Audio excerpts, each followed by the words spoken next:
Hi, I'm Andres. In this interview, I'm pleased to introduce Professor Eric Francis. As a social communicator, journalist, and with experience teaching English at the University of Cauca, he will share his experience adapting to new cultures, overcoming challenges, and navigating intercultural communication. Now, let's listen to his responses to some questions about his experience. Eric, could you describe your first week in this new culture? And what surprised you the most about the people or the environment? Hi, Andres. This is Eric Francis. How are you doing? I'm going to answer these questions with respect to Colombia, where I lived for 11 years. It's a little difficult to remember kind of everything in the first week of the new culture. It wasn't a huge surprise because I had been living in Honduras before this, which isn't as different from Colombia as, say, the United States was. In fact, I found Colombia, by comparison, to be rather organized.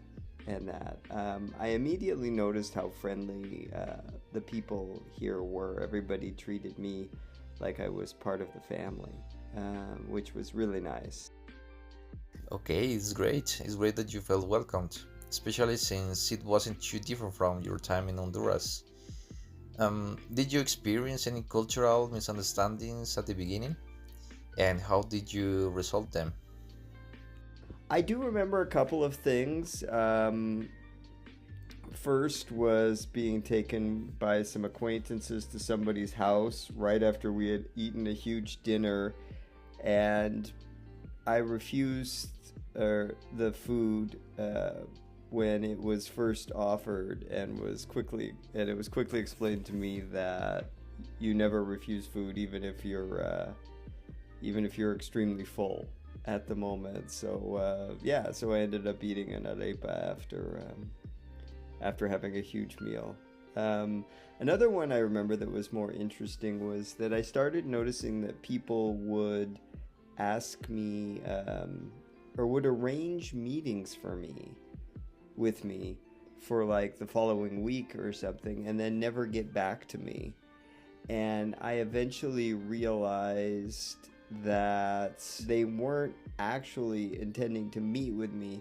It was just a polite way of kind of ending the conversation or saying that they have to go. And I found this out because I'm much more accustomed to just simply saying, "I'm sorry, I've got to go, I've got a class," or whatever the reason might be. And I did this to a former student, and I could see immediately that she was offended by this and thought it was rather strange, till I realized that what I should have done was to arrange another time when we could talk, even if it was fictitious, as a way of demonstrating that I really did have to go. It wasn't that I didn't want to talk with her, because it appeared to me that she understood it as, "I don't want to talk to you anymore." So yeah, so there were some cultural misunderstandings. I'm not sure if I resolved them as much as I just kind of learned from them and stopped doing them. That kind of things always happen in Colombia. It's interesting how cultural differences, such as the importance of receiving food or indirect communication style, can lead to misunderstandings. It's great that you've been able to navigate these situations. Um, what about education? In this regard, have you noticed any major differences between the teaching methods here and in your home country? It's a lot easier for me to kind of talk about this from the perspective of students. What I notice students do differently here or in Colombia. I was required to repeat myself a lot more. It appeared that students didn't kind of take in everything the first time I said something, so there was a lot more repetition.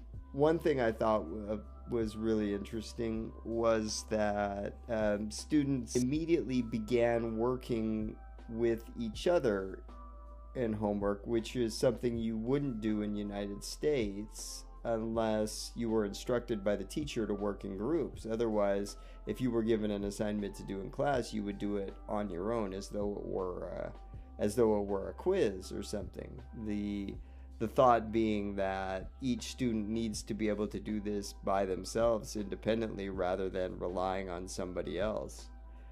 So that was kind of a big difference, because we would consider what Colombians do naturally, kind of to work with each other on these things, to be cheating in a sense in many cases. So that was a big difference. You're right, teacher. Those are fascinating differences because it's always interesting how cultural habits can impact the way we as students approach work.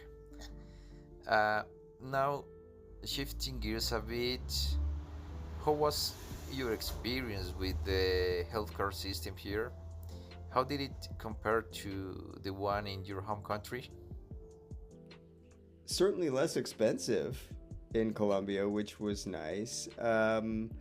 There's a lot more waiting in lines and a lot of kind of inefficiency in the system. So, for example, I saw people waiting in line for hours, and then that's just to get an appointment to see a doctor. And then when they would go to the doctor, they would sit and wait for more hours. That's something that would never, or would rarely happen, I think, in the United States. The people would kind of simply make an appointment and go to see that. But at the same time, the system is quite inaccessible for those who don't have a good job that provides insurance. Otherwise, it's ridiculously expensive. In fact, I'm dealing with that now. A person who wants to just get insurance in Texas would pay $400 per month, which is quite a bit more than you would have to pay for anything in Colombia. So, as far as the quality of care, I didn't see a huge difference in the quality of care. Obviously, I was in Colombia during the COVID.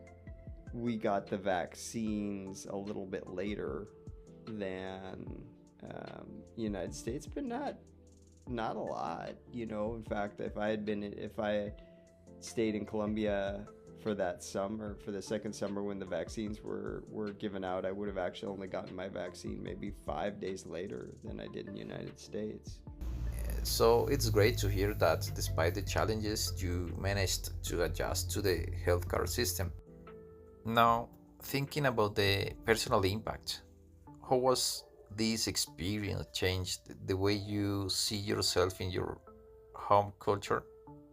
This is a pretty interesting question, I think, because I prefer, in general, the more relaxed nature of Latin American culture than I do of the United States. It's why I don't plan to. I'm in the United States right now, and I don't plan to stay here much longer. It's just kind of a nicer, more convenient way to live. I don't know if this changed me as much as I just feel like I had more in common with Latin American culture maybe than with the culture of the United States. Professor Eric, thank you very much for sharing your experiences and knowledge. They have been very valuable and revealing. Finally, what advice would you give to someone who is preparing to live in a different culture for the first time? My biggest piece of advice would be to not go in with any expectations and understand that a lot of things are going to be different, and not to go in with the idea of different is bad or different is good, as much as just different is different, and appreciate it for that difference. If you feel comfortable and you know yourself, you're going to kind of be able to ascertain and say, yeah, this is just a little bit different, and I fit in well here, or I don't fit in well here. If you fit in well in a place, then maybe you stay for longer. If you don't fit in well, you're like, okay, I learned something that's interesting, and you kind of move on to somewhere else until maybe you find something that is more appealing to you.